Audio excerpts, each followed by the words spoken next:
Hi everyone. So, sorry for being late or making a video after so long for you all. So, we will be studying today about division of algebra. Okay. So, division of algebra पहले भी हमने बताया होगा आपको video में या बताया है वीडियो में, पर यहाँ फिर से एक रिवीजन के तौर पर, ठीक है।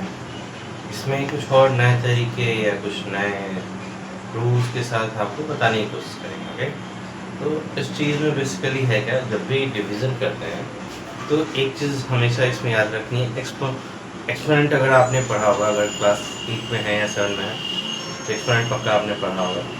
तो अलजेब्रा का डिवीज़न बेसिकली, और ये बात करने से पहले ये भी चीज़ है कि अलजेब्रा में डिवीज़न भी आप पढ़ते हैं क्लास 8 में। तो जब आप एक्सपोनेंट पढ़ चुके होते हैं तो वहाँ पे एक इस तरीके से फॉर्मूला आप लोगों ने पढ़ा होगा, a to the power m by a to the power n। जब ये दोनों का जब डिवीजन करते हैं तो इन दोनों का डिवीजन जो भी मेरा यहाँ पड़ा है, साथ में पावर क्या होता है, सबट्रैक्ट हो जाता है। पावर जो भी है वो सबट्रैक्ट होता है, ठीक है। यहाँ पे अच्छा, इसके साथ साथ ये भी जाने कि इसमें a है क्या, m और n हमने क्या लिया है।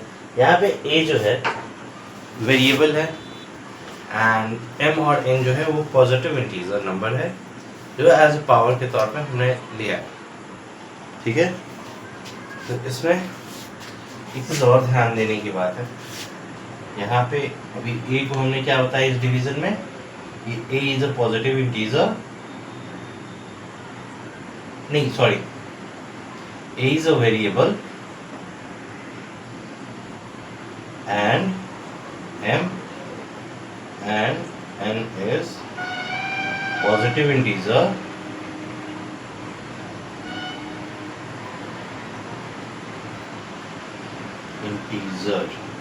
okay, where m is greater than n, ठीक है। डिवीजन में ये चीज ध्यान देने की चीज। तो ये अलजेब्रा में जो डिवीजन है उसका दो तरीका है, दो तरीके से हम लोग डिवीजन कर सकते हैं इसमें। एक बेसिकली ये जो रूल है उस पर, सेकेंड रूल पे जो हम लोग नॉर्मल बच्चों से अभी तक डिवीजन करते हुए आ रहे हैं। तो ये दो जो तरीका है डिवीजन करने का, इसमें भी हम लोग क्या कहते हैं, अलग अलग क्या डिवीजन का इसमें एक अलग तरीका पड़ेगा। जैसे पॉलिनोमियल आपने अलजेब्रा में पढ़ा होगा, मोनोमियल भी जानते होंगे, अगर नहीं जानते हैं तो हम बात बता दे रहे हैं अभी कि पॉलिनोमियल या फिर मोनोमियल क्या है। मोनोमियल सिंगल अलजेब्रिक टर्म है, ठीक है। कोई भी सिंगल अलजेब्रिक टर्म अगर आप पढ़ रहे हो उसे हम लोग मोनोमियल कहते हैं। एज एन एग्जाम्पल क्या हो जाएगा, जैसे 2x minus 2xy, 8xy minus 15x3y z3। तो ये सब जो टर्म्स हो गए ये क्या है, मोनोमियल, ठीक है। अब एक पॉलिनोमियल, जैसे हम लोग जब भी डिवीजन अलजेब्रा में कर रहे हैं तो या तो monomial to monomial single term, जैसे आप इस तरीके से डिवाइड करते हैं सिंगल टर्म में, या फिर ये जो दूसरा तरीका हमने बताया था, ये जो बचपन से हम सीख रहे हैं, ये एक इसमें साथ में अभी हमने जिस चीज़ पे बात की, तो इसी तरीके से हम लोग मोनोमियल का दोनों तरीके से हम लोग डिवीजन कर सकते हैं, ठीक है। इसके साथ में है एक और टर्म हमने क्या कहा, पॉलिनोमियल। पॉलिनोमियल कैसे हो जाएगा, किस तरीके का टर्म होता है, जैसे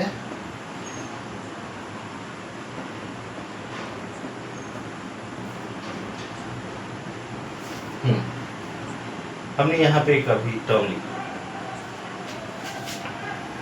ये क्या हो जाएगा हमारा इस तरीके का polynomial, combination of different terms of algebra, मतलब अलजेब्रा के डिफरेंट टर्म्स का कॉम्बिनेशन। जैसे मतलब डिफरेंट मोनोमियल टर्म्स जो कंबाइंड होते हैं प्लस और माइनस के सिंबल्स के साथ। जैसे यहाँ पे ये भी एक अगर ये सेपरेट अगर होता, ये मोनोमियल टर्म होता, ये भी अगर सेपरेट होता, ये भी एक मोनोमियल टर्म होता, -3x³ भी अगर सेपरेट हम लिखे हुए होते कहीं पे, वो भी एक मोनोमियल टर्म होता अलजेब्रा में। पर ये सब प्लस और माइनस के साथ जब एक साथ कंबाइन हो रहा है, एक टर्म्स बन रहे हैं, कंप्लीट एक टर्म बन रहा है, तो उसे हम लोग पॉलिनोमियल कहेंगे। तो पॉलिनोमियल और मोनोमियल का भी डिवीजन इस तरीके से भी हो सकता है और ऐसे भी हो सकता है। और जहाँ पे बात आती है सिर्फ पॉलिनोमियल टू पॉलिनोमियल, इस तरीके का नंबर को सेम टर्म से अगर जब हम डिवाइड सेम तरीके के ऐसे ही पॉलिनोमियल टर्म से डिवाइड करेंगे, वहाँ पे स्पेसिफिक बस ऐसा ही हम इसी तरीके से हम डिवीजन कर पाएंगे। ठीक है, तो आगे अभी हम बढ़ते हैं, देखते हैं क्या है या कैसे डिवीजन इसमें होता है।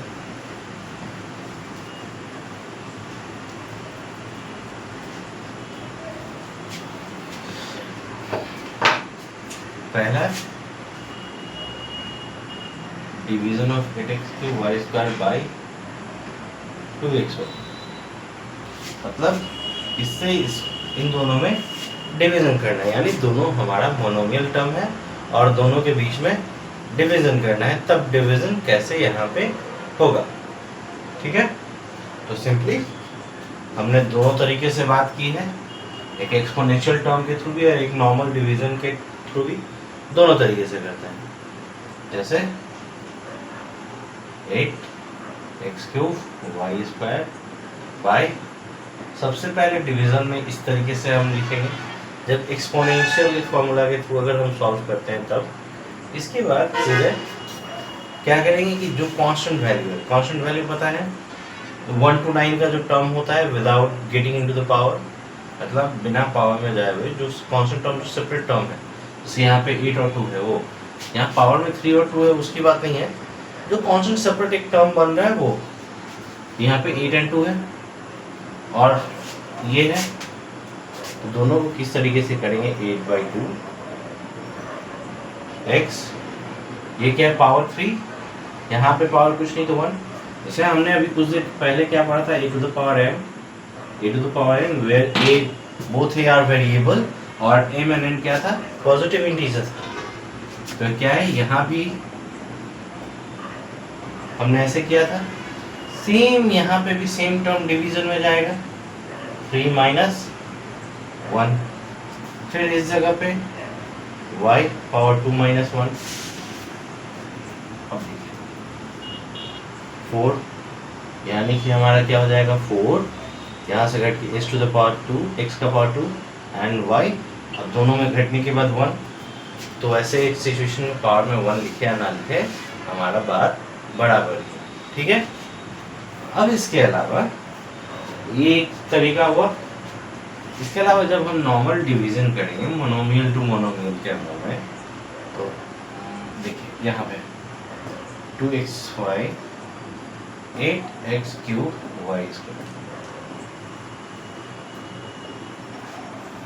हम लोग जब टर्म ऐसे मोनोमियल टू मोनोमियल करेंगे तो एक चीज ये ध्यान देंगे कि यहाँ के डिवीजन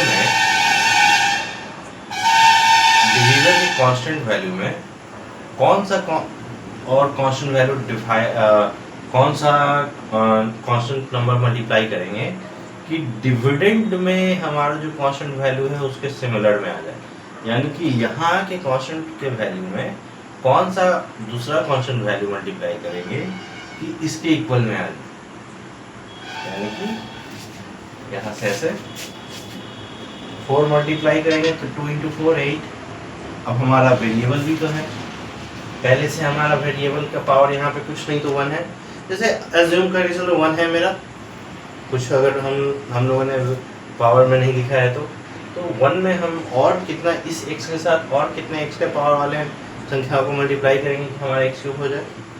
तो देखो x × x² को मल्टीप्लाई करने पे क्या आएगा, x³, यानी कि इस टर्म में हमको मल्टीप्लाई करना है, यानी x², तो हमारा, और y में हम क्या मल्टीप्लाई करेंगे y इंटू वाई हमारा क्या होता है, वाई स्क्वायर, यानी कि यहाँ पे क्वेश्चन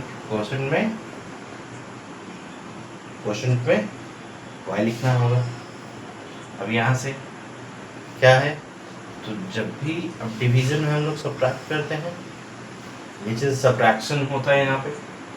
सब्ट्रैक्शन कैसे करेंगे, दोनों का पावर तो साइन तो सेम है, इस टर्म का भी मोनोमियल टर्म का भी प्लस, इस टर्म मोनोमियल टर्म का भी प्लस, तो यहाँ से इसका साइन चेंज होगा और साइन चेंज होते हैं यहाँ पे हमारा कोई भी वैल्यू नहीं है। अब इसमें पॉलिनोमियल टू मोनोमियल में हम कैसे डिवीजन करेंगे, अब दोनों तरीके से ट्राई करके देखते हैं। तो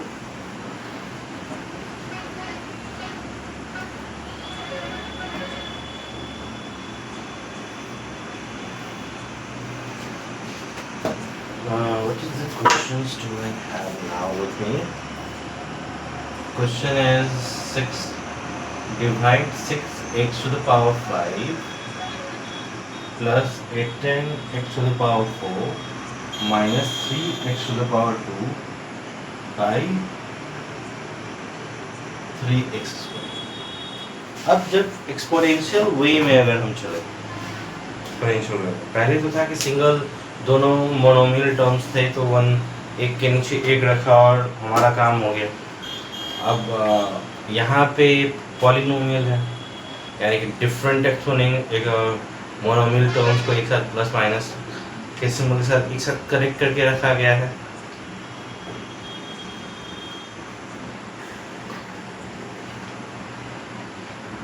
तब ये कैसे होना है, तो देखिए इसको, ये पूरे टर्म को डिवाइड है, तो 6x to the power 5 plus 18x to the power 4 minus 3x square. सबसे पहले ये चीज रिप्रेजेंट करना होगा हमें। इसके बाद इस टर्म सबको अलग अलग सेपरेट हमको डिवाइड करना पड़ेगा यार। मतलब जो जैसे एक रूल है कैसे डिवाइड करते हैं देखते हैं। 6x to the power 5 by 3x to the power 2, फिर ये plus symbol plus 18x to the power 4 by अब यहाँ से minus 3x to the power 2 by 3x to the power, हो गया।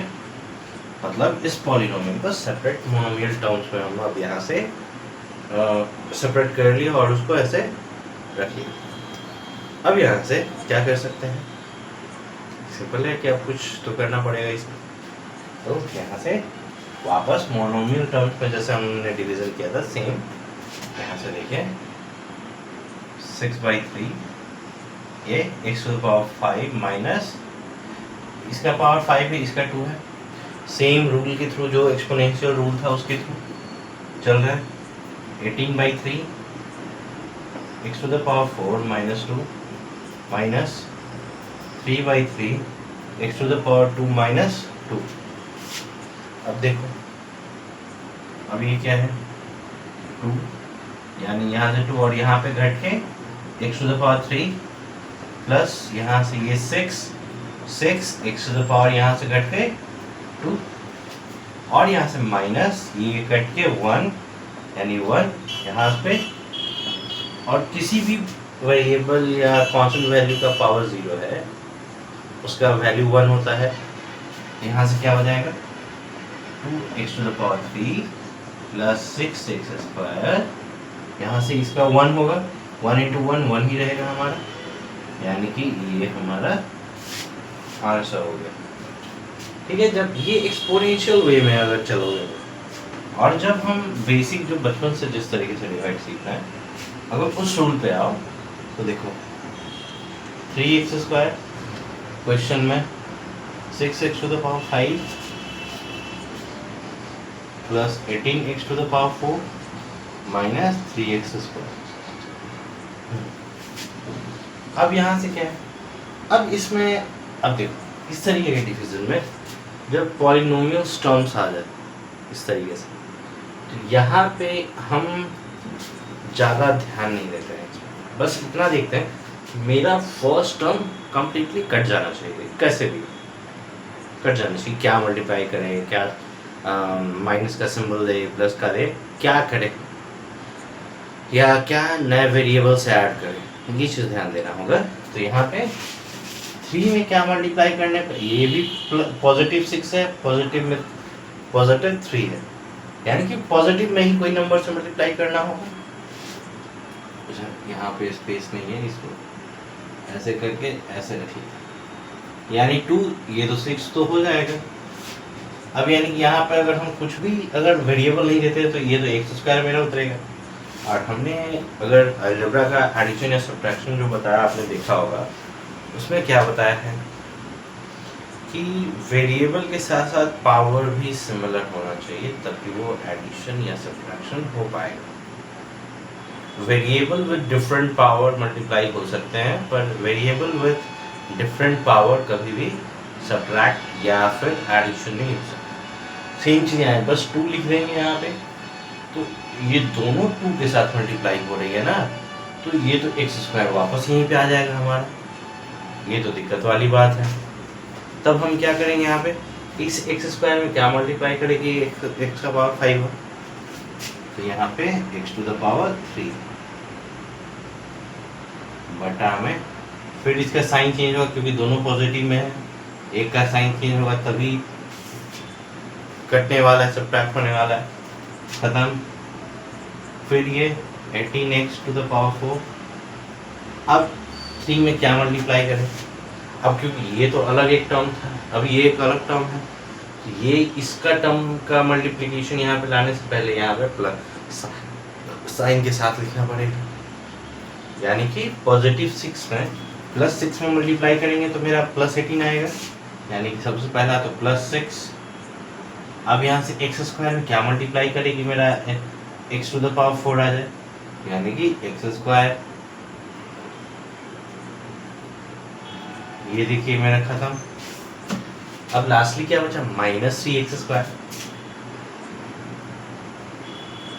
अब सिंपली सोचिए, यहाँ पे नेगेटिव नंबर है, ये नेगेटिव नंबर आया।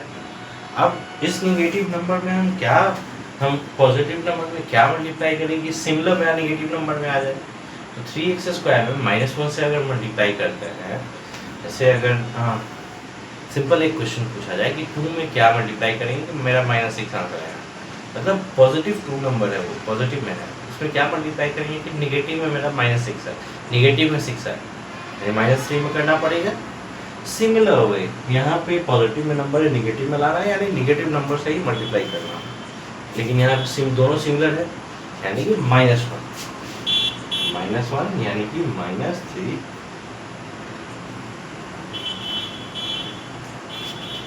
हो गया। यानी कि इस तरीके से आप डिवीजन कर सकते हैं, सॉल्यूशन फाइंड आउट भी कर सकते हैं। और दोनों तरीके से बताने का वजह क्या है इसमें, कि आपको जो भी तरीका सिंपल लगता है उस तरीके से आप सॉल्व कर सकते हैं। So thanks for the day and thanks for watching the video, meet you in the next video and have a nice day. और कुछ समझ में आया हो, अच्छा लगा, प्लीज़ को फॉलो करें, सब्सक्राइब करें और दोस्तों के भी साथ शेयर करें। Have a nice day.